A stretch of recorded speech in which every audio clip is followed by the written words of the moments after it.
everybody, I am Jarrett Ross, the Genie Vlogger, and welcome to another Professional Genealogist Reacts live stream. Cold out today across much of the U.S., I think. It's very cold here in North Carolina. Actually, a little bit warmer today than usual. But yeah, hope everyone's doing well. I see a lot of familiar names in chat. So we'll go through and do some hellos as we get some more people coming into the stream. I see this from Vincenzo. I know Vincenzo has posted in previous streams. I don't speak Italian, so not sure what you're saying. I can't use Google Translate easily where the way that StreamYard does stuff too. So if anyone translates it for him, I might be able to help, but I don't know. And then Gazillion PT's not here. Our Portuguese contingency not in the building. Got to be at a concert. Hopefully he's having fun. But Tasha Carl, hello from soon to be very cold Minnesota. Well, hello, Tasha. Thanks for joining. Hello, Julia, coming in from Hampshire, England, if I remember correctly. Rob, too early. Yeah, I guess you're not usually this early for the streams, huh? And then greetings from WikiTree Connectathon from Maven. Yeah, I remember seeing some posts from some of our WikiTreeer fans about that. Then I'm also in the WikiTree Discord, so I see stuff every now and again. Stephen Millsap, greetings from soon-to-be 40 below Carson, North Dakota. Hello, Stephen. Thanks for joining. And Carmiguel, on time, actually early. Hello from Nebraska. Hello, Carmiguel. Thank you for joining. And then we have Nick Brokema, Goedenavond van Groningen. Hello, hoe gaat het? Hope you're doing well. Drea, hiya, folks. Anyone else started the new season of Finding Your Roots? Well, hello, Drea. Thanks for joining as usual. And yes, I've been watching the recent episodes, and I've been enjoying them. But it was actually interesting. I started watching some of the first season because they made it available for a little bit, I think on Prime. And as I was watching it, I was like, the first season episodes were so much better. And I kind of wonder why that might be. Unfortunately, they stopped making those episodes available. So I'm not sure if I can watch them elsewhere. I'll have to see. But just in watching the recent episode, like they were good, but I don't know. It just doesn't feel, it doesn't connect as much as the older episodes do. So I don't know if anyone else has watched the like first season of Finding Your Roots or even maybe the first few seasons recently, but I definitely was watching those just like, wow, these were so much better. I enjoyed it so much more. I was much more captivated the whole time. Charlie, evening. Well, hello, Charlie. Thank you for joining in. Alexandra, good day, everyone. Hello, Alexandra. Thanks for joining. Ben Crandall. Hello, Ben. Thank you for joining. Lewis Playford. Hello, Lewis, coming in from Georgia. We've got Dragoon 77. Hello. DJ's Variety Channel. Hello. And Retta Winery. Hello from Shawnee, Kansas. And I'm pretty sure it was Winery. I know we've talked about it, I think, in multiple streams now. And greetings from New Jersey. I got eggs for days. Thanks for joining one of our Twitch representatives, which great moment to mention. I'm streaming on both YouTube and Twitch, so follow me in both places. And yeah, it helps me out. Nick, have you seen the new Netflix miniseries, The Breakthrough? Genom brought it. Plot when the double murder in Linköping, Sweden back in 2004 was finally solved after 16 years. It was a genealogist who made the breakthrough for the first time in Europe. A murder could be solved through genealogical research. So not only have I seen it, I just finished writing a script about my review of it, what they got right, what they got wrong, and how true investigative genetic genealogy works. So expect a video at some point. I don't know exactly when. Hopefully before the end of January, but probably even sooner than that. Where I'm going to kind of review it, and I'm going to go through each genealogy part of it, basically talking about what's right, what's wrong, and it was honestly pretty good in my overall opinion, but they definitely got some things wrong. especially in terms of the investigative genetic genealogy side of things. And it's stuff that even seasoned genetic genealogists might not have caught, just because it's stuff that they wouldn't be dealing with necessarily. Granted, a lot of genetic genealogists probably do know that stuff, but it's not like a large majority. Stig, hi everybody. Hello, Stig. Thank you for joining. And then we have another Twitch representative. Hello from Utah, BNMLR. Thank you for joining. Good to have you. Karma Gal, we actually have decent weather right now, but this weekend will be cold. Also watching the new season of Finding Your Roots. Yeah, I'll definitely need to keep an eye out for what everyone thinks of the new season of Finding Your Roots. Kiki Keel, hello. Thank you for joining. Hi. Dave's, hello from New Jersey. I don't know if I pronounced that correctly, but hello. I think we got a few New Jersey people in the building. So I wonder if anyone South Jersey, I should actually here. Let's see. I think maybe I should change to this. With all the Jersey people we have going on here. Kiki Keel, greetings from London. Okay, thank you for joining, Kiki. Drea, I need to do a rewatch of season 1, but I definitely was reminded watching Leia Salonga's how difficult it probably is for them to tell some stories as in depth if the record's access isn't as solid. Yeah, I mean, it's just kind of a lot of, reading between the lines when you have very minimal records available, because with such little available, you just have to kind of assume like, okay, well, this was happening at that time in that place. They would have experienced it some way. This is this is how their typical demographic experienced that. And then you just kind of make that conclusion. I don't know how useful that can always be. Oh, sorry. Trying to make it so it's not so glitchy looking, but I think it's just going to happen no matter what. Does that help? I don't know. Yo no say way, yo no say. All right. But yeah, it's definitely a lot harder. I mean, it's one of the difficulties I go up against with my YouTuber Family Tree series. Charlie coming in Twitch with his own emoji. Love it. Love it. So yeah, and Charlie, if you post the link to Discord, I'll get that up on stream. Which good place to mention, we have a Discord channel. So if anyone wants to get into the Discord and check it out, definitely join. And I should mention, I haven't seen any questions really coming in so far, other than just, have I watched stuff, which, hey, I love answering that stuff too. But, post your questions in chat. I can't guarantee I'll answer all questions, especially if chat gets pretty quick. But I do guarantee if you're on YouTube and you do one of the super stickers, I will answer that question. But yeah, I mean, otherwise, just love chatting with everyone. It's so much fun having this community of everybody. And there's that Discord link for everybody. Yeah, hi. Also from New Jersey. I didn't know you were from New Jersey next lifetime. Central. Okay, you're one of those.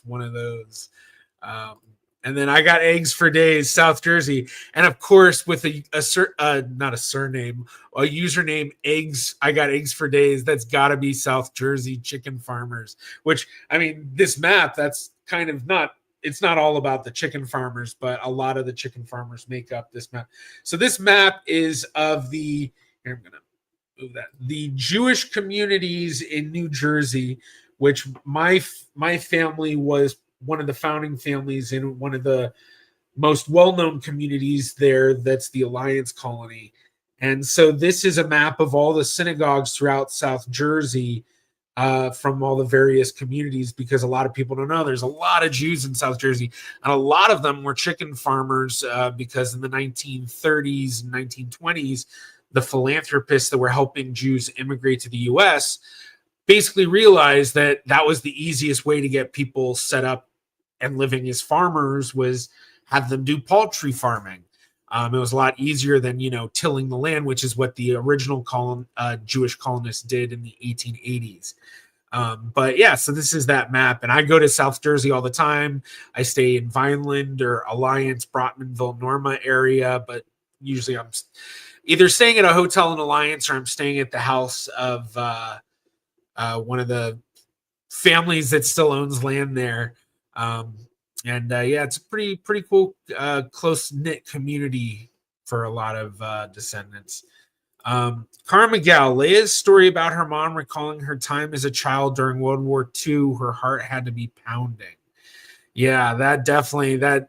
I was kind of surprised, like when they started talking about the story, and it was like, wow, I can't, I guess, stuff like that you don't always talk about, but it's just, yeah, it's crazy. Yeah.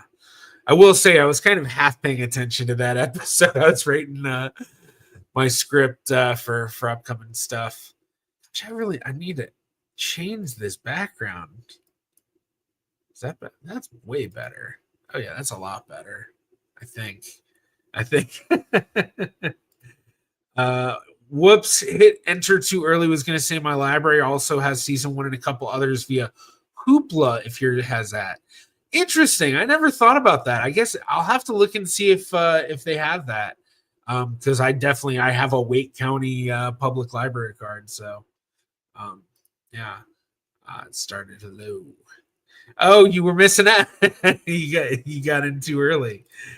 Charlie, do you know if/how you're related to anyone who's been a guest on Finding Your Roots? There's been so many people on Finding Your Roots. I know I could figure out how I'm related to them, through the world trees, Genie, Wiki Tree, and yeah, Family Search. I couldn't think of what the other one was. But I'm pulling up the list right now. I'm going to share this. Percent. All right. So let's make this a little easier for everyone to read. Yeah, I think that's pretty good. So just going through any that like I know off the top of my head. I mean Kevin Bacon technically, but that's because WikiTree has the Kevin Bacon thing, like the tool, so you can see how close you're related. I will say one of the things that I've always had a little bit of criticism about Finding Your Roots, and a lot of other genetic genealogists have, is that they often will talk about, oh, we found this DNA relative of yours, and it was this one segment on one chromosome. And they don't say any detailed information about it. And especially for guests coming from like endogamous populations, it's always kind of like, I don't know, it's like, what's the details about that? I know CC Moore has publicly answered comments that I've seen in different genealogy forums, basically saying, trust me, this is, we wouldn't give this to them unless that was the deal. So it is, segments we're confident in. But yeah, it's definitely, I don't know, some of the ways they've presented some of that stuff. But at the same time, I definitely understand it. And as someone who constantly is trying to make a narrative out of, people's family history. So far, I'm not seeing anyone that stands out. Granted, I guess I wouldn't really know any this. Like, I mean, I do have a lot of well-known family members, famous family members. Especially like if you look at within a third cousin distance of me, it's probably at least a dozen. So yeah, I don't know any off the top of my head, but I could look some up through Genie. I got eggs for days. I'm researching an ancestor, Bereznica, Ukraine. Oh, I'm guessing you mean from Bereznica, but I'm unable to find any records of them in any databases. Where else can I find records from Bereznica? The ancestor name was Avram Wax in the Bereznica near Sarny in modern-day Rivne Oblast. Okay, well, one thing I can tell you that a lot of people probably don't know about is the Sal Kaplan Foundation. what is that? TKF Gen.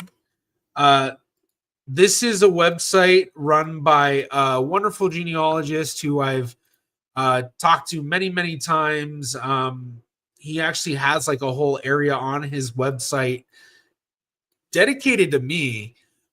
He basically like gave me a web page on there and was like, can you put your videos on my website and like just embed it? So I did. But one of the things that he has on here is a lot of records related to Rivna, because he was working with a genealogist, Victoria Himshit, who basically was doing a project of digitizing throughout Rivna.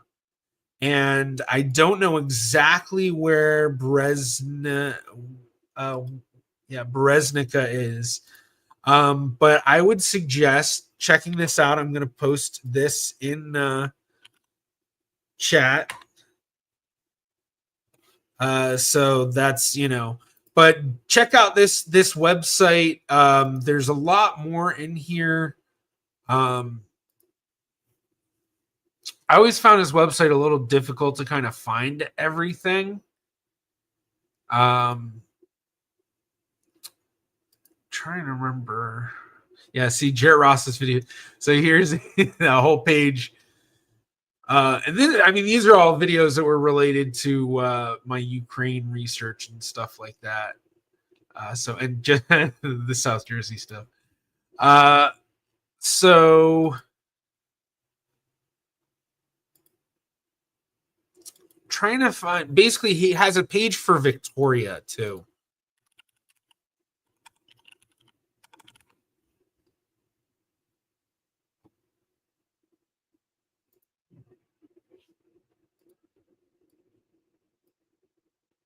Maybe I think this is her page. So this is some of the stuff. One of the other things that I don't know if you've accessed, and I'm assuming that, based on the information you've given, this is a Jewish family. But the archives here, the Wikimedia archives. So these archives, and I'm going to take that down. So you can just do a Google Translate to make it easy. But basically, it's the Jewish Town Archives. So I don't know if you can see that on the page. No, you can't. I don't know. It's not going to let me do that. But I'm going to post the link to this in chat as well. But basically, there's the archive. And if you look at the URL when you have this in there, you'll be able to tell it's archive and then a colon, and then it'll say the word for Jewish town. I'm not even going to try to pronounce it. You all can't even see it. But if you delete that and just leave it where it's the archive, then you get this page, which is the archives just completely. And so you can see here's the Jewish Town Project. That's the page we were just on. So this is what it looks like. That's the word I'm not even going to try to read. I'm pretty decent with, I'm okay with phonetically reading Cyrillic, but not the greatest. But basically just looking through here, you just kind of, find what you're looking for and kind of just see what they have. And a lot of this stuff, though, is unindexed and untranslated. So if you do find some, so let's see, Rivno, actually, what is it? Breznica.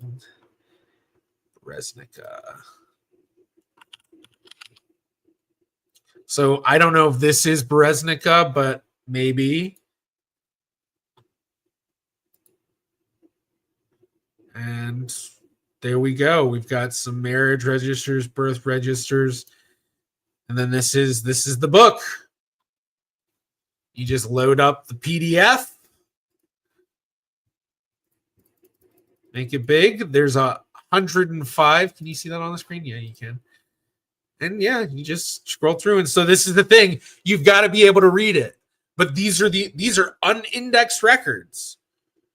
And so this is very typical of birth registers at this time. So basically you have this side, which is the Cyrillic, and this side, which is the Hebrew. So this entry right here, so you can see this 4 correlates to this 4, this entry right here, because if you look, that's the full book, open 2 pages, but they digitized by page. So this is another place where you might be able to find stuff, but this is very, very, very in-depth, and it's not easy to go through. You can hire genealogists to go through this stuff. And a lot of this stuff is very unexplored.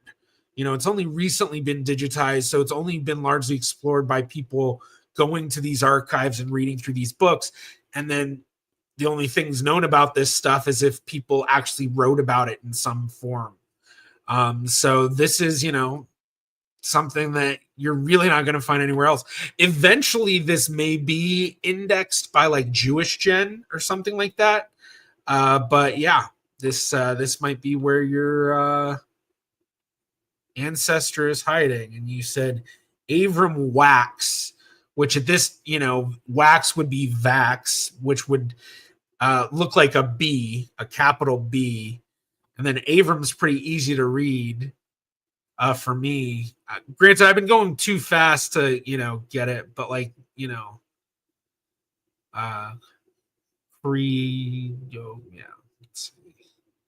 don't know. But one thing you can do that I know a lot, I did this to start out, is to start understanding Cyrillic. I would go to the, what was it? Stephen Morris's website, because he had a Russian transliterator thing. Here we go. So basically what you do is you just enter in the name, and then it shows you, so you can see this is what it would look like in Cyrillic. And then I don't know if it was on his website, but there's another website that shows you what Cyrillic handwriting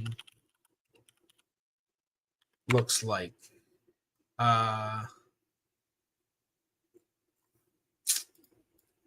Was it on the Stephen Morse website? But basically, the way that it's written, printed, can be very different from the way that it's actually written. Okay, here we go. So yeah, it's also on his website. So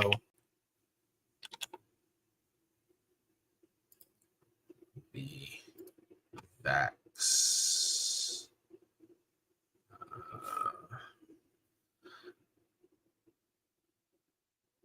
Where is it? Oh, whoops. Okay, so yeah, I guess it.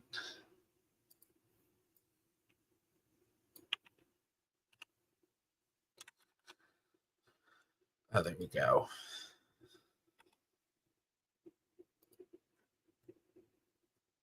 So yeah, I guess just kind of, granted, Vax is really easy, but like one thing that I know that has become very apparent to me is that when you see Vich, like Kazanovich or Avramovich, or things like that, it basically means son of. In the Cyrillic form, it looks, or to an English speaker, it looks like Burr. So here, right here. So this is Imeliovich, but you see at the end, it looks like Burr, but that's actually Cyrillic Vich. Okay, yeah. All right, well, I think let's continue. Getting a little caught up. DJ's Variety Channel, do you think that the brick wall for your great-grandma Fanny will ever be solved, and if so, how? Also, any new leads in that department? Love hearing about people breaking brick walls. I think it'll be solved eventually. I mean, I've had some of my other brick walls that felt just as, unbreakable, that have broken down, and in the most random ways sometimes. But my guess is that DNA will be a part of it. I have a lot of older generation family members who I want to get DNA tested for that, and especially a few who would be the proper mitochondrial descendants, and like granddaughters of Fanny. So one of my cousins that I'm trying to get tested is maternal granddaughter of Fanny, so she's very close. 25% of her DNA about is from Fanny. And then, with the mitochondrial DNA, that adds that factor to it, so that if I can get her to do that, along with everything else I've done in triangulating the family, I think I could do it. I've identified some matches already where, based on how they're matching basically my dad and my aunt, that along with another cousin actually from that same side, basically that I can figure out that, okay, all of these are the Goldberg side, and then all of these other ones have to likely be from Fanny's side. So basically kind of clustering by knowing a lot of the cousins on my Goldberg side, which it's actually been kind of crazy how many I've identified from that, because I actually thought that identifying David Goldberg's family tree was going to be just as difficult as Fanny's, and that's been solved for years now. But for the Goldberg side of my family, I have like 30 plus DNA matches, all through my great grandfather David's siblings, which, I mean, it's like more and more came out of the woodwork as time went on. And yeah, we're up to a lot of them, and there's a lot of descendants amongst a lot of them. And a lot of them surprisingly had the Goldberg name too, which was one of the things my family always was like, oh, Goldberg wasn't the real name. It's just, some name that we just took for whatever reason. And then it turns out like, oh yeah, well, it's actually been around a lot longer, and a lot of cousins still have it. So yeah. But I hope to break through that brick wall, but I definitely think DNA will be a big part of that. John Tyner, howdy from Ireland. Hello, John. Good to have you.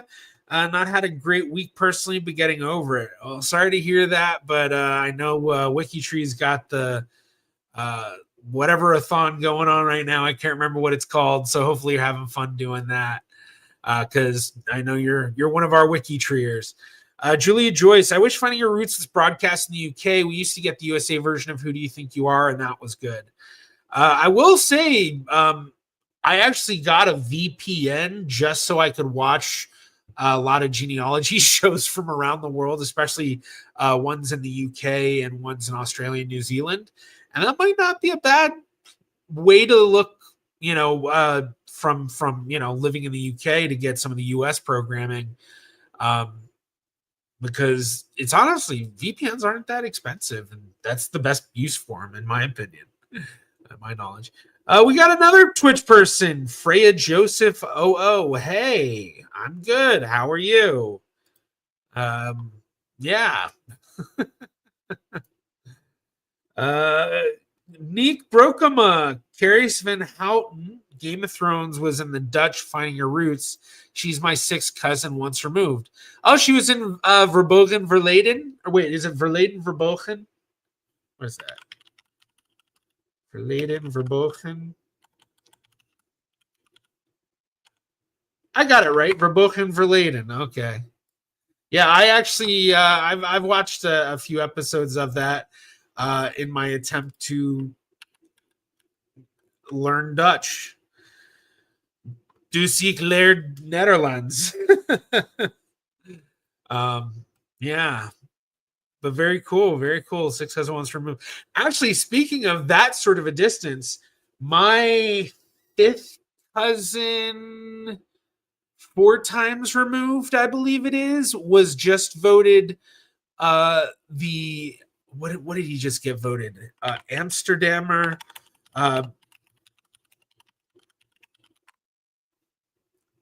What did he get voted? My cousin, my fifth cousin, I think 4 times removed, is Dr. Samuel Sarfati, who was just voted by Het Parool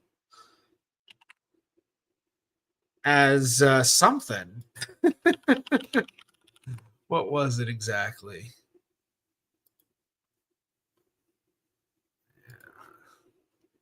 Of course, yeah. The greatest Amsterdammer of all time. So, yeah. And Vera Nathan, my. Oh, yeah. Yoo-hoo. Okay, so let's see. I was half hoping to see familiar names with Leia's tree, but alas, no. Yeah. I also have a lot of DNA from the Pale of Settlement areas. Yeah, when it comes to Ashkenazi Jewish ancestry, especially for people from the US, it's largely Eastern European. Ben Crandall, hello from North Carolina. Hello, Ben. I think I saw you said hello before, but I don't think you said North Carolina. But welcome. Catherine, hi. Sorry I'm late to the party. Well, thank you for joining, Catherine. Always good to have you. Nicht wenn mai. Yeah, what is it? You're my half fourth cousin. Once removed, was that it? Something like that. We knew we were related in a lot of distant ways, and then recently Catherine realized we were related a lot closer. So very, very cool. Electric comas, also looking at the information in Hebrew could give additional information that is not given in Russian. Very true, very true. It's always good to check both sides because the nuance of one versus the other could be quite revealing. James Burton, late to the game tonight. Hi from London. Hello, James. Good to have you. A lot of people saying late, but yeah, oh wow, yeah, I guess I've been streaming for about a half hour. Honestly, feels like I haven't been streaming that long. Next lifetime, Brendan, how have you identified DNA match clusters with endogamy? Well, it really comes down to two focuses. One, segments. Two, shared matches. So with segments, it's looking for the largest segments. And basically, when doing that, it's looking at, I guess, shared matches in both respects. But basically, you're just looking at the segments and seeing, do the segments triangulate with these shared matches or not?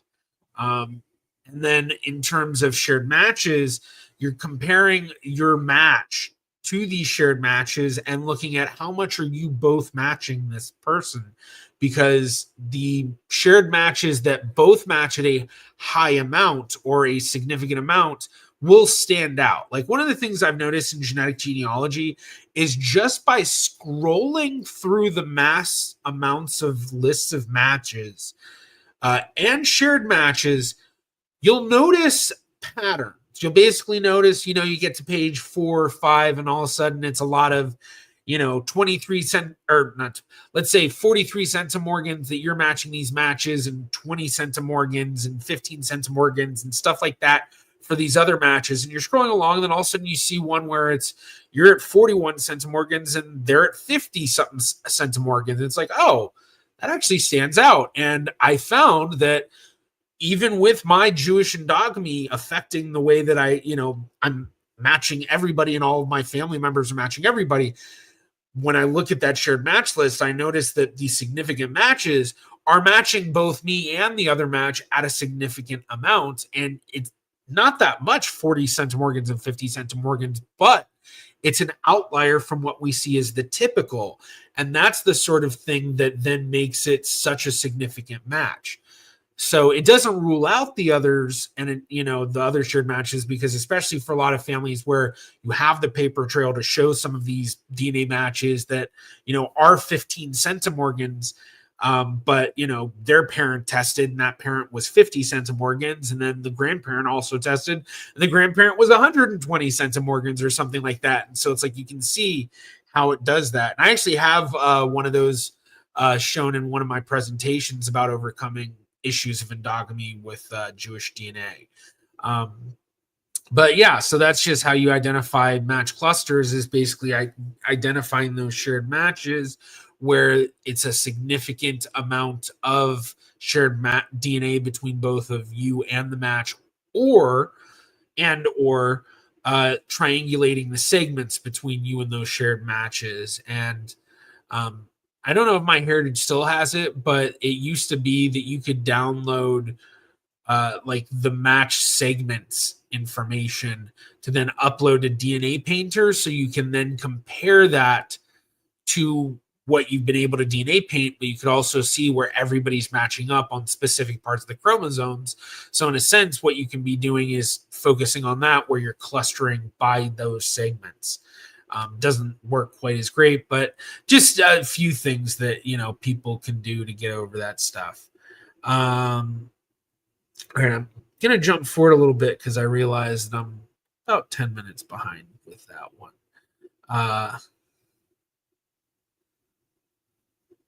Udo will be in The Hague next week. First time to visit Dutch National Archive. Very cool. Hope you enjoy that. I've never been to the Dutch National Archive. I've been to the Amsterdam archives, but I was only there for a little bit. They were basically, I got there like half hour, not even before they were closing. Antonio Delache. Hello, everyone. Hello, Antonio. Thank you for joining again. Gina, yay, finally able to make it to a live stream. Hello, Gina. Thank you for joining. My brother and sister-in-law were in Eindhoven last week. Very cool. Very cool. Next lifetime, Brendan. The closest sort of famous relative I have plays for the Hungarian national soccer team and just got some award. Very cool. Douglas Hughesman. Hey, from Texas. Hello, Douglas. All right, here we go. We've got a question. DJ's Variety Channel. Is it common for Ashkenazi genealogy to know the surname in town but find nothing about that surname in that town on Jewish Gen or J-roots, even with Cyrillic name? Maybe a name Anglicization thing?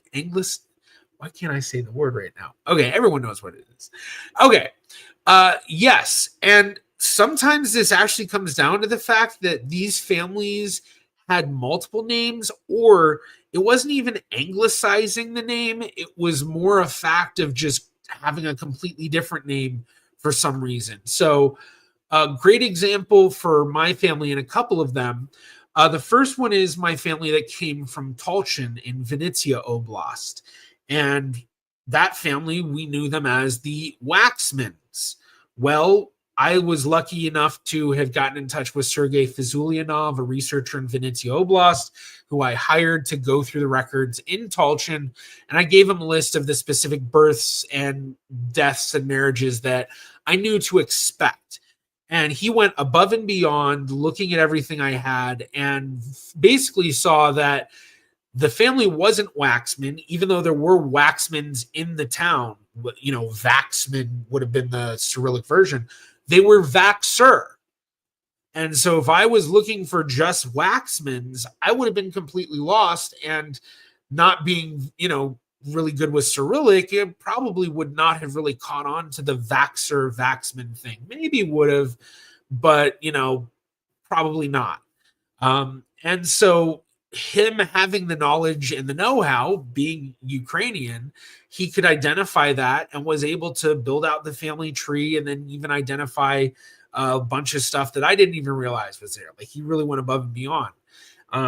So that's a simple example. Another example is my Rosenberg family. So I know a lot of people know, I'm Jarrett Ross, but Ross was originally Rosenberg. But we didn't really even know where the family came from. So not quite exactly the same thing, but just in the sense of a different name. Recently, it was discovered through research by a guy named Evan Wolfson, who's actually a cousin of mine from a different branch of my family, that basically he was noticing a lot of people from this specific family in Suwałki, Poland, who were matching a lot of people in my family. And he recognized it because my trees kept coming up, and he noticed that it was a lot of people from my Rosenberg side. So when he looked into things, he said that he felt like my Rosenberg line must connect into this family somehow. And we were basically able to find out that my Rosenberg family, for whatever reason, before they came over, they were Drakowski. Nothing even close to Rosenberg. And then apparently even more when they were living in Suwałki, Poland, there were a couple of different names that they went by. And this was common for a lot of families. And it would be names that were either patronymic names, but not even just patronymic names. Sometimes it was occupation related surnames, or just they had a different name for whatever reason. So basically, they were Drakowski, but then they were also Chonitsky. And then there were some with patronymic names. And so it's like, it's that sort of thing. So yeah, it certainly would make sense. The other thing being that even though you might have a specific town, don't always think of it as that has to have been the town that they were from and lived in for many, many years. Sometimes it's just a town that was the last place that they lived at. So make sure the context of where you're getting the place they're from and your understanding of that, get that better context. Sorry for the clunky wording there. But yeah, so that makes sense. Yeah, Douglas, and that is why Ancestry needs a chromosome browser. Yeah, definitely. Alluding to the DNA stuff we were talking about earlier. Okay, let's I'll show this. Also, 2 of your connections with Steve from Tuesday are also on my tree, but different to the connections you and I already found. I just need to link the people. Yeah. It's one big Dutch Jewish family tree. Douglas, George Clooney and I are 7th cousins. Very cool. Duran Childs, how to understand autocluster better. Sometimes I get confused trying to read the different matches. Well, basically, when you're looking at an auto cluster, you're just taking a look at the cluster of matches and building those family trees and looking at or looking for any shared ancestors amongst those DNA matches. Because an auto cluster, the idea just being that, here we go. We'll use this one. Open image and new tab. Here we go. So here's some random one I found online. And basically, so the idea, this is an auto cluster. And so we have this big square of matches. And so what you want to do is basically you go through these matches one by one and build out their family trees, especially in the distance that you would expect that shared ancestry to be. So if you suspect these first 3 of being maybe a 3rd or 4th cousin, well, that means that you're going to share 2nd or 3rd great grandparents. So you'd want to build your family tree out to, or their family trees out to 3rd great grandparents at least, but possibly further. And if you still haven't identified the shared ancestor amongst them, then you keep building. And then basically once you've identified, or as you keep building, eventually you should hopefully find shared ancestry between at least some of these matches. Now, this doesn't mean that there can't be issues with clusters and, especially in families where maybe you just don't have enough information to build family trees of a lot of these matches. You can run into brick walls that way, but that's the basic concept, is just you see a square of matches and they've come up with that cluster based on the fact that they're just looking at your match, your shared matches with these people, and each of these people is matching each other. So that's what that means here. So if we zoom in here, we see Carson Harvey, and I know that's probably really difficult to read, but this first name, Carson Harvey, and then that's the same first person. So that's the same person. That's why it's a darker square. But then we go down to Annalise Andrews. Well, she's a match to Carson Harvey. So they mark that. So you match Annalise Andrews, and Annalise Andrews matches Carson. Then we look at Catherine Valenzuela. She doesn't match Carson, but she matches enough of the other people in this cluster that they think, okay, well, she's still a match. But then we look at Lisa Will, and yeah, she does match Carson. And so we go through and we see, okay, all of these folks match Carson. Then we look at this line, all these folks match Elise, and blah, blah. So you can get some clusters where it's really strong. So something like this, where every single person is matching every single person. And yeah, so the idea really just being that now that you've got this cluster, you assume that they're all related through shared ancestry. So you want to look through their family tree for the shared ancestors. Okay.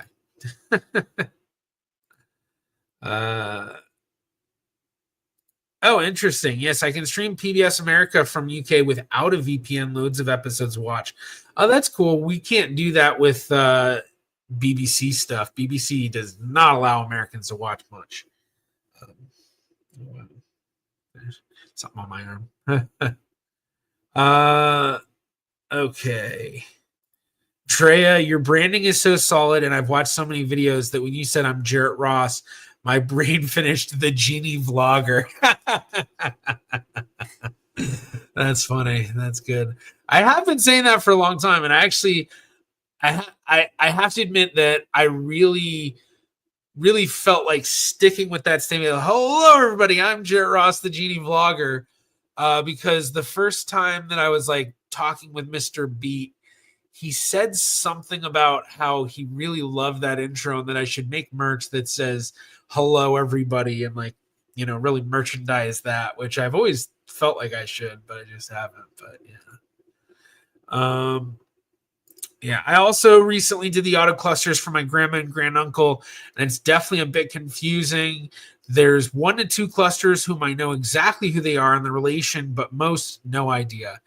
Yeah, it's a difficult thing to do because it's a lot of family tree building, and for a lot of them too, it could be really distant matches. And even though we have this solid block here, if we were to build out the trees perfectly, it might be that the shared ancestors are like 5th great grandparents to most of them, and then like if you're dealing with something like that, it's just like so far back that you might not be able to actually identify it.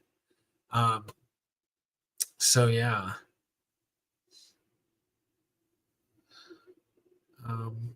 Okay. That's basically, yeah, there's not there's no real, I don't see any other questions really. I see Jose Lopez was talking about his family. But yeah, so I'm curious how many people in chat have seen the show The Breakthrough on Netflix. I know we were talking about it a little bit earlier, but yeah, I'm kind of curious about that. But I did see DJ ask this: are you revisiting Max Miller's Holtz family in a video with DNA? First video ended on a cliffhanger. LOL. Well, that research is still on a cliffhanger. We've made some interesting progress with things, and not quite sure when an episode on that will be coming out, but definitely will require more research. There are episodes on Max Miller that will be coming out soon. I'll probably be doing a lot of episodes on Max this year just because when I went and met with his family, I presented them. I basically sat down and did 5 or 6 like PowerPoint presentations, and I videotaped the entire thing. And then the idea being, I can't fly out to Phoenix all the time, so I wanted to make use of it. And so it was like, okay, I'll be able to make a ton of episodes from this, possibly a bunch of shorts. We'll see how that goes. I kind of hate the idea of doing shorts, but I don't know. We'll see. But the Holtz stuff, that is something that's still so difficult. Mom plus 5. I always want to say mom pulsive when I see yours, but mom plus 5. Hi. When it has only 4 squares, is it a half? Are you talking about for like the auto clusters? Like you go down here and it's just 4 squares. I don't know. I mean, I guess it's just not a very strong one. I get, it's just there's literally only 2. It's 4 squares, but it's literally only 2 people in the cluster. Technically 3. You, your match, and the one shared match. Because when you have 4, it's 2 of the people are just, or 2 of those 4 squares are the person matching themselves. Okay. I have not seen it. You haven't seen The Breakthrough. I'll need to check out The Breakthrough. Patrick Jones, I watched The Breakthrough last week. Interested to see your review. Nick Brokema, when I sort by segment size, Will matches through mainly maternal lines show up higher than mostly paternal lines? I heard one I once that's I heard once that that's different from DNA from mom and dad. Um, okay, so uh, I think I know exactly what you're getting at, and yes, basically what it comes down to is that they have found that recombination of DNA in women is at a higher rate than recombination in men. And what they've found through that is that the amount of DNA and number of segments correlated to that can actually be used to help better infer a relationship distance. And this is what that website SegCM by Britt Nicholson, or I guess it's not, the website's not SegCM, it's DNAsci.com. I'll post this in chat. Okay. But basically, what you do is you put in the amount of segments you share and the number of centimorgans, and then it gives you a better prediction. So it kind of explains it here. Yeah,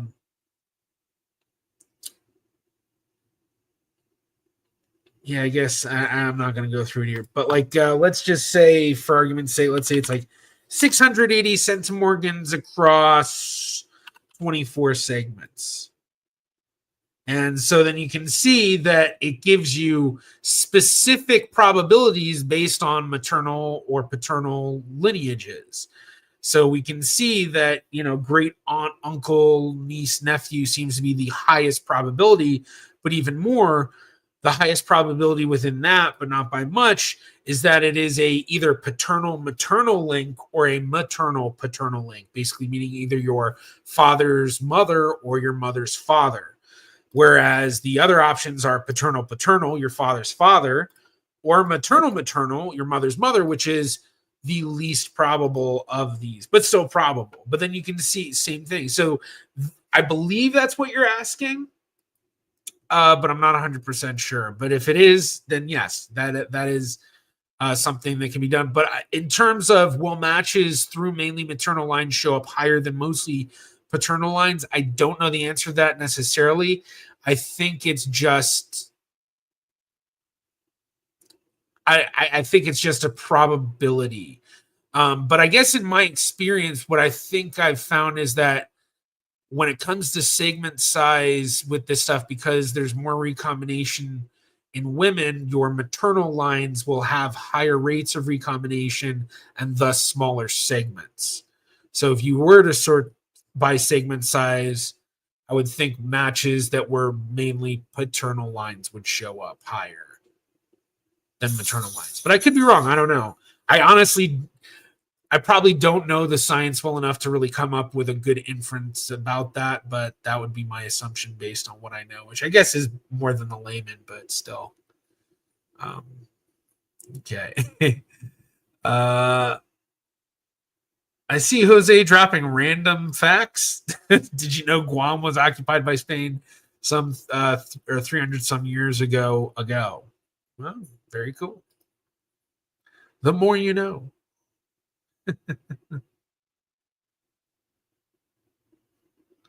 Yeah, Douglas SegCM is limited to about the common ancestor of second great grandparents. Yeah, I mean it's it's another tool in the tool belt, and it certainly can be good. Jose, what would you recommend as a good website to search up late ancestors after taking an ancestry DNA test? I don't know what you mean by search up late ancestors. I don't know what you mean. Let me know. DJ's Variety Channel. Ever planning on another Lockwitz type endeavor? I've considered it. I know a lot. When that video first took off, that was my first like serious viral video. I had a few videos before that were kind of big pops, largely because Matt Baker of Useful Charts kind of was helping me. Like, in all honesty, like a big part of why I think my first step up as a creator really happened was because Matt Baker saw something in me and reached out and like kind of helped me out and had me as part of one of his videos. And, that gave me a big boost. But then like the 1911 video was my first like huge blow up video, and it happened at such a weird time because it happened in 2020, right when I was going to Roots Tech.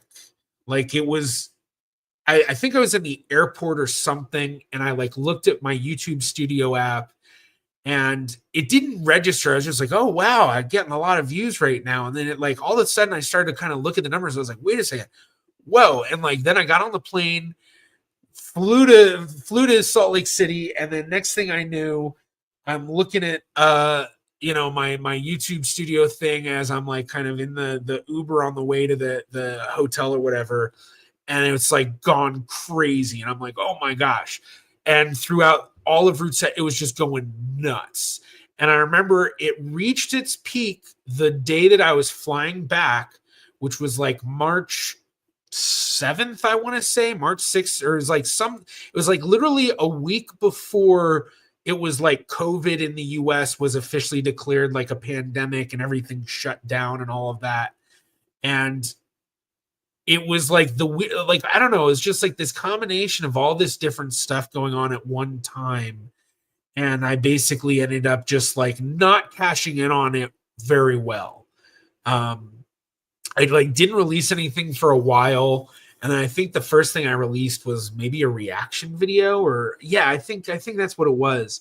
And yeah, and just I don't know. I did the one follow-up video, and I did another video that was along those same lines of a 1903 Ellis Island video, which I still have yet to do a follow-up video on.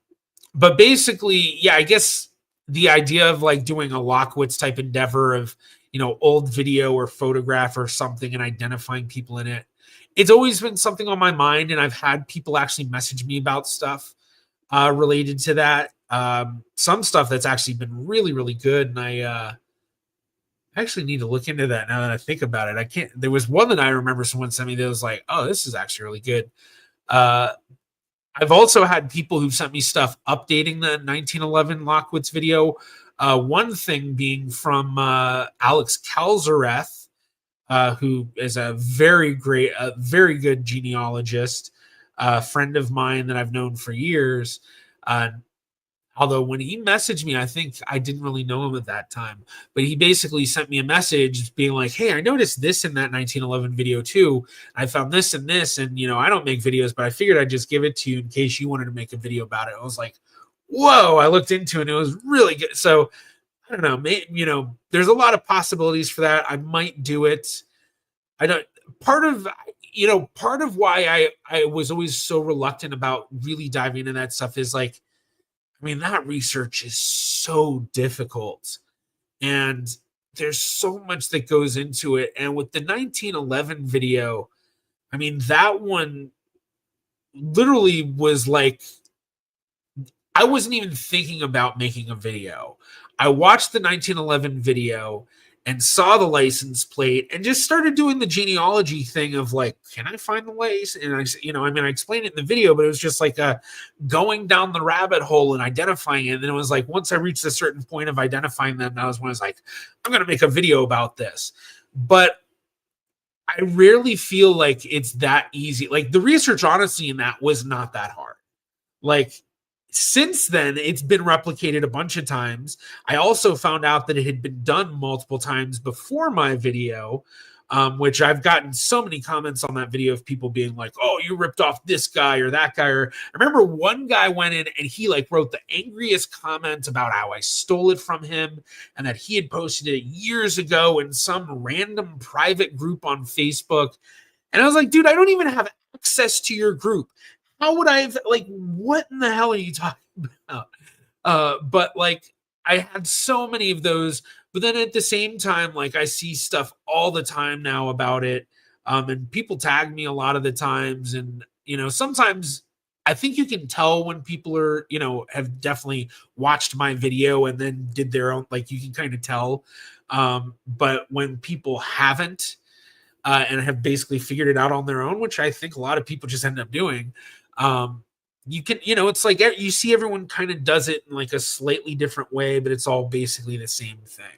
It's all the same stuff of it. It's like if you ask two genealogists to research the same family, they're probably going to go about it in different, ways and different, process. But in the end, they're probably going to find a lot of the same records. They're probably going to come to a lot of the same conclusions. And it's just a matter of what path did they take to get there. But in the end, the record's available or the record's available. So it was just, it's certainly an interesting thing to see how many people have done that, sort of dive into that research, but that also shows how easy that is. And, when I did the 1903 video, the 1903 Ellis Island video, I honestly think that's one of my favorites. That part of why I didn't continue it was because it was just like, for one, I ran into a lot of brick walls with it. Let's see if I can find my own video on it. Yeah, here we go. I'll just show this.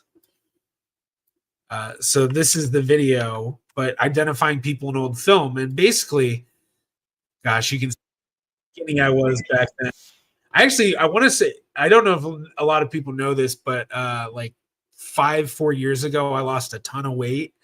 And then I got dogs and gained a lot of it back because I was so busy taking care of my dogs. But you can see how skinny I was back then.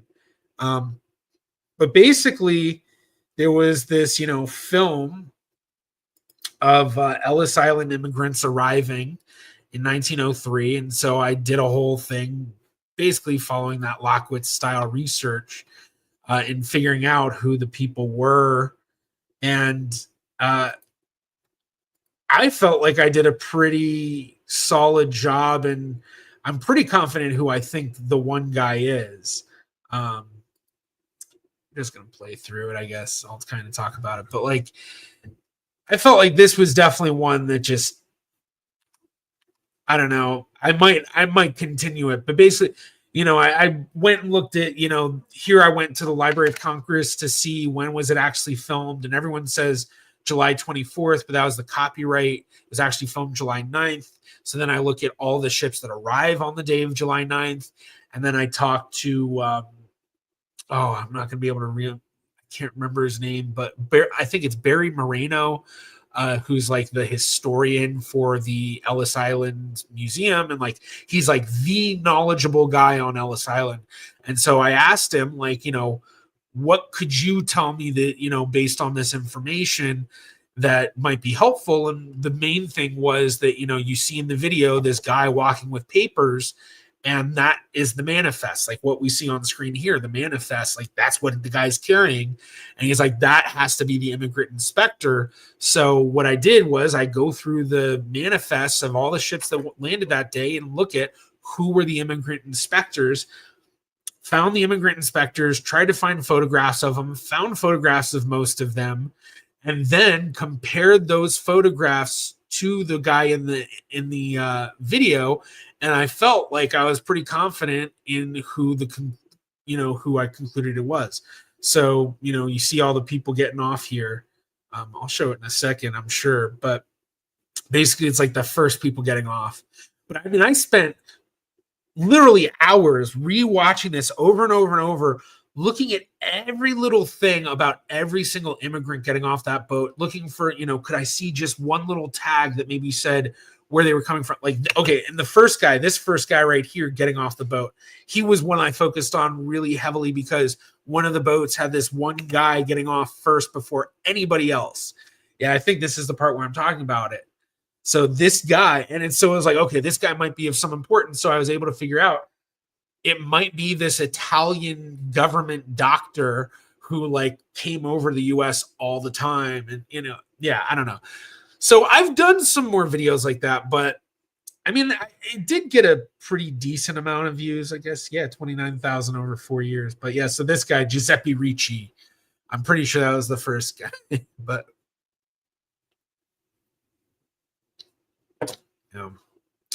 but I don't know. I might need to, I might do some stuff like this every now and again, but I mean, it's just so much work. So yeah, this is the guy, the Ellis Island guy, Barry Moreno, who actually He commented on the video. Yeah. This is him.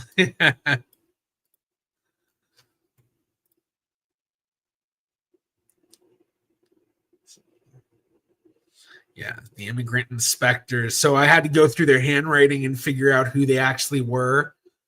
And so this is July 9th. This was the craziest thing that I thought was this is July 9th. And it just so happens that they did this huge book of government officials and all that July 1st, 1903, literally 8 days before the video. So any question about was this someone hired after this book was made or who was fired or, and basically we're well with it, 8 days. So yeah.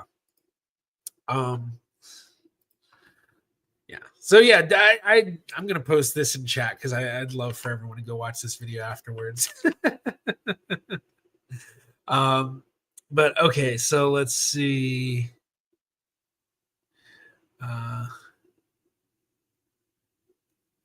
Looking what a bunch of people are saying. What's chat saying? Yeah, Drea, ooh, that'd be a fun video. Genealogy comparison of you and a couple other genealogists doing research on a family, see the different techniques. Interesting. Yeah, I wonder. That'd be kind of a cool video. Yeah, just like, yeah, I don't know. That'd be fun. I'll have to think of something where maybe I can get that going. Maven, that was the first video I watched of yours. Oh, very cool. Very cool. That's one. Definitely, this is definitely one of the videos of mine that I feel like I really wish it had gotten a much better. I felt like it should have done a lot better, but granted, it did pretty well. Did pretty well. Yeah, this is. I can't remember if this is the guy.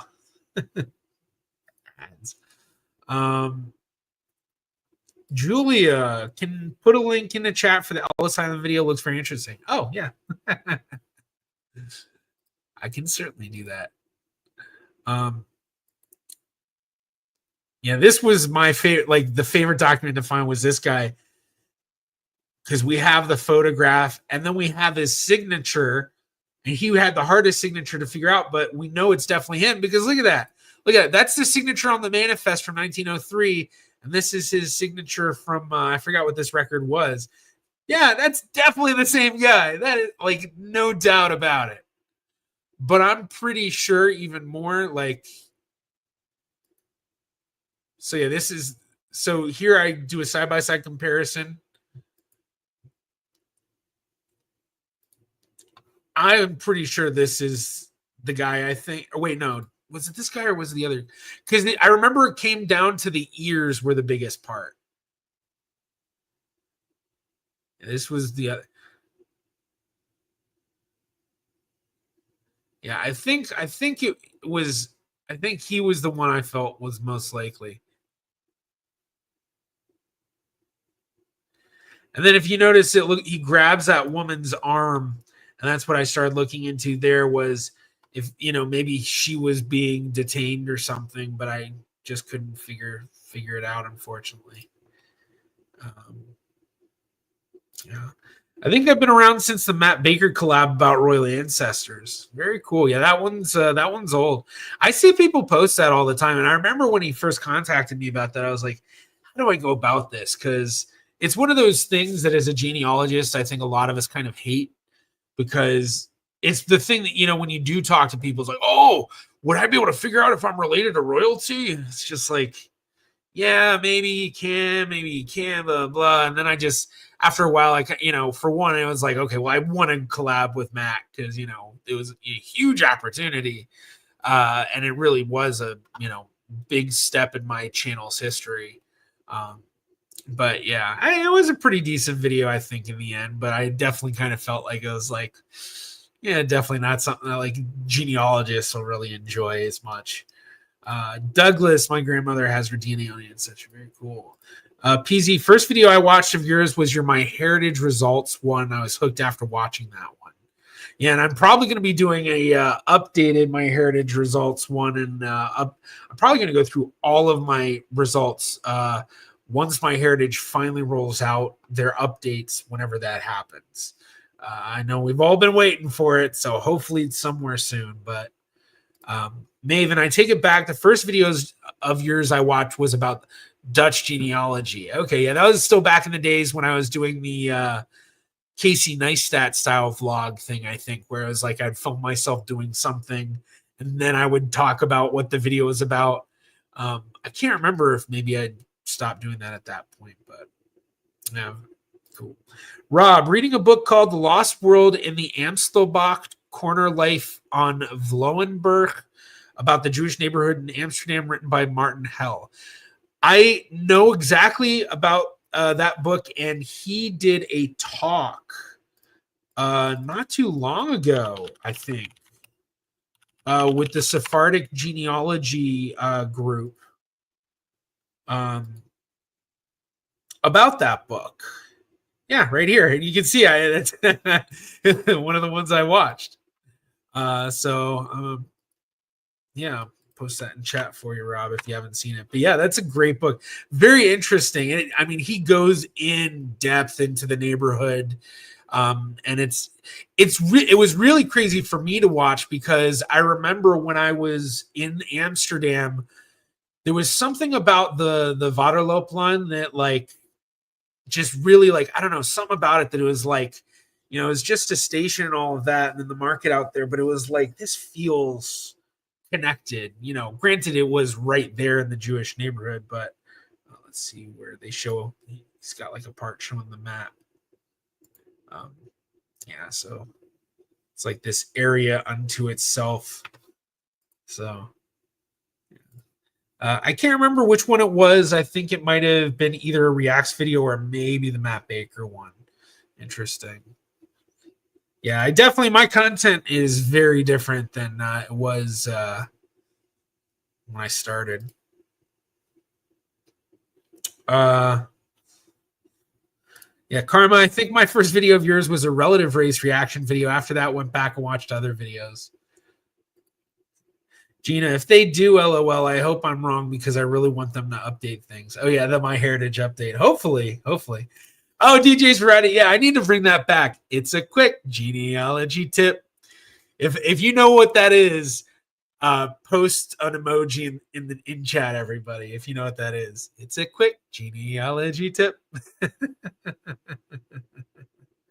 Yes, you did. Okay, yeah, I watched that as well. I had not started reading yet then, but had it on my nightstand. Yeah. Yeah, actually what I have, what I need to get is Stan Mervis's book about the Jewish Jamaican community. Yeah. All right. Let's what? Yeah, the one on Samuel Sarfati. Yeah, we got some people who remember those tips. Yeah, I definitely, if I bring that back, I thought about bringing that back as like a shorts series, especially now that they do shorts under 3 minutes. So maybe I'll do that. I don't know. One of the things was I decided a while back, and I think I've talked about this a few times, that I wouldn't do tutorial content. You know, I would do stuff that could be tutorial-esque, but that all of my content, I wanted it to be more of a story, more about the narrative stuff. You know, could be stuff that's helpful, you know, like I'm going to be doing that best DNA test video and all of that. And, you know, I'm not talking about the reaction channel. I'm talking about the main channel. But, you know, just focusing on the narrative, because I realized, you know, for one, there were so many channels that were doing a lot of great tutorial stuff. You know, Genealogy TV, Family History Fanatics, Amy Louise Cook, or not Amy. What is why can't I think of wait, no. I think I'm getting that. Am I getting that mixed up? Lisa Louise Cook. Okay, yeah, I'm thinking Amy Johnson Crow and Lisa Louise Cook. Okay, sorry. But both of them have channels that do a lot of stuff. And I just felt with the tutorial stuff, it was good, but it was always, for one, it was a race against time. Like every time something new came, like, I got to talk about this, got to show how to use it, got to figure it out. And I don't know, I just didn't enjoy it as much. And then I also just felt like I wasn't doing it in any way that I felt was like that much better than what the other channels were doing. And so I just kind of just felt like getting away from a lot of that stuff. And then I also realized, especially going to like VidCon and stuff like that and talking with other history creators, was if I focused more on narrative stories, it would have a much wider interest. There is a huge genealogy audience, but I feel like it's only so large. And Genealogy TV is over 100,000 subscribers now, I think. Family History Fanatics is like in the 80 or 90,000 range. I'm in the 61,000s or whatever on the main channel, and there's a lot of other channels in the high tens of thousands and stuff like that. But like, it's not a massive audience for genealogy tutorials, whereas people love stories. And so yeah, that's kind of just been the focus. So I don't know. So I'm really just going rambling over here.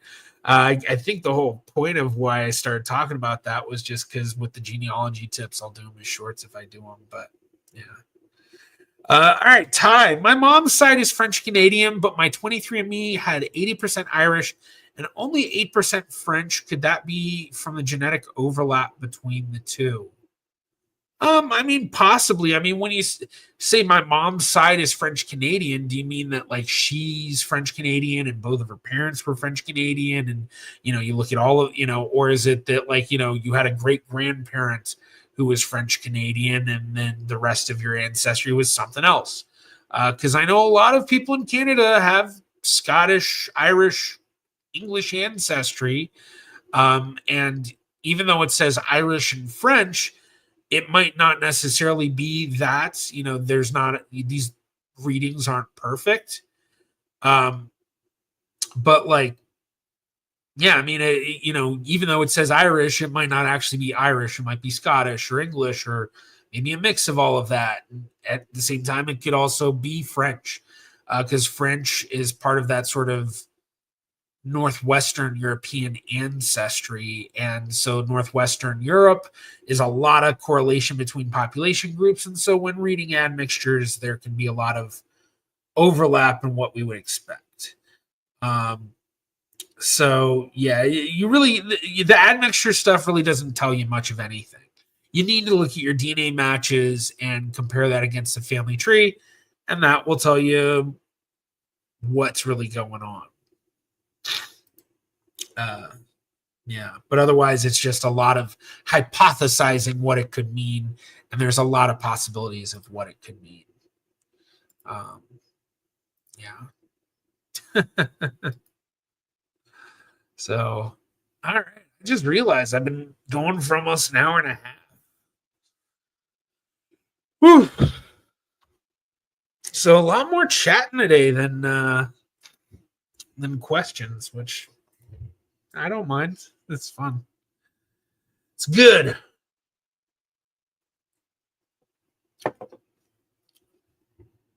So, yeah, if you do have questions, ask away.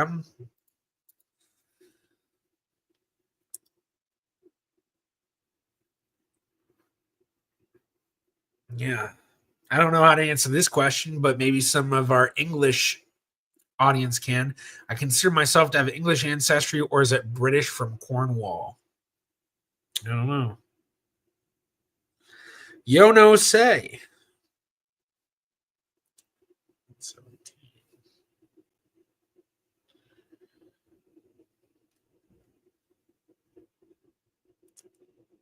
Oh, there we go.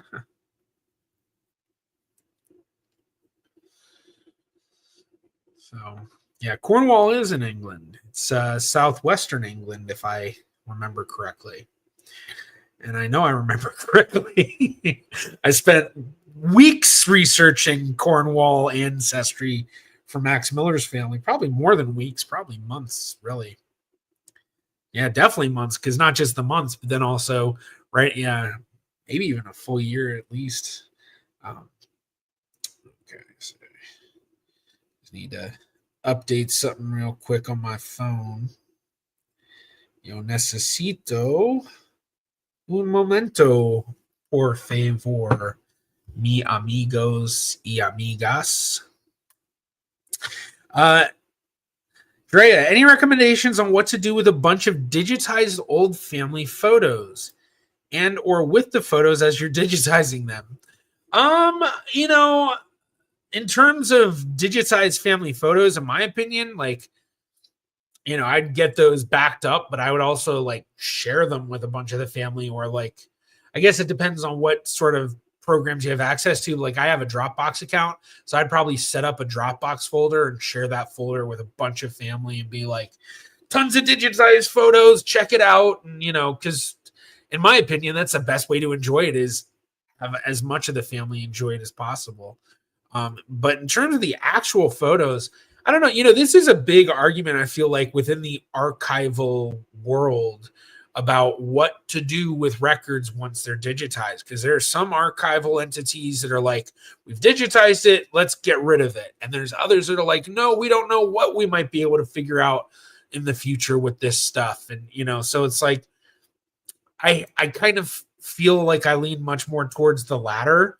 I'm definitely kind of a hoarder of family heirlooms in that sense. Like, it's hard for me to get rid of stuff that, like, you know, I mean, I'm not like terrible with it, but there, you know, it's definitely, I'm much more sentimental about some stuff that, you know, other people might be like, oh, why would you want to keep that? But like, yeah. So in terms of the photos, like if I were to get rid of them, I wouldn't necessarily destroy them. I would like donate them to some place that would house them for whatever reason, if possible. So, you know, whether or not your photographs are something anyone would want, that might vary. But, you know, if it's like old family photographs, like especially over 100 years old, I imagine there's a lot of museums, especially if it's, especially if it's related to like a specific area or location or something, you know, that would want to have it. Yeah. Charlie, my paternal line is Cornish. My second great grandfather was born in London, but to Cornish parents. Yeah. I think that when I looked at Cornwall, the thing that I think was most surprising was the Tremaine family, because I know about the Tremaines with the Canadian, because there's like a bunch of Tremaines in Canada. But then Max descends from the Tremaine family. It was one of the things I almost included in the video about identifying his Cowling family. But basically, they descend from the Tremaines, which they, you know, trace back, you know, far, far, far back. And then like there's even a Tremaine town in Cornwall. But the family was largely from like Travolga and places like that. But like pretty close to Tremaine, basically kind of like, you know, when you're in Cornwall, it's the northern coast. So John J. in England on Ancestry DNA, I have 5%. All right, let's see. Cornish ancestry is Celtic. Okay. All right, let's see. Julia, I'm from Wales and can understand the Cornish language as it's also Brythonic, which I don't know if I pronounced that properly. Antonio, how Jews from Sicily living there until the Norman reconquest of Sicily identify? Were they likely Sephardic? I don't know, to be completely honest. I don't know if I have ever learned about the Jews of Sicily. I know there were Jews in Sicily. I don't know if there was a connection. I don't know.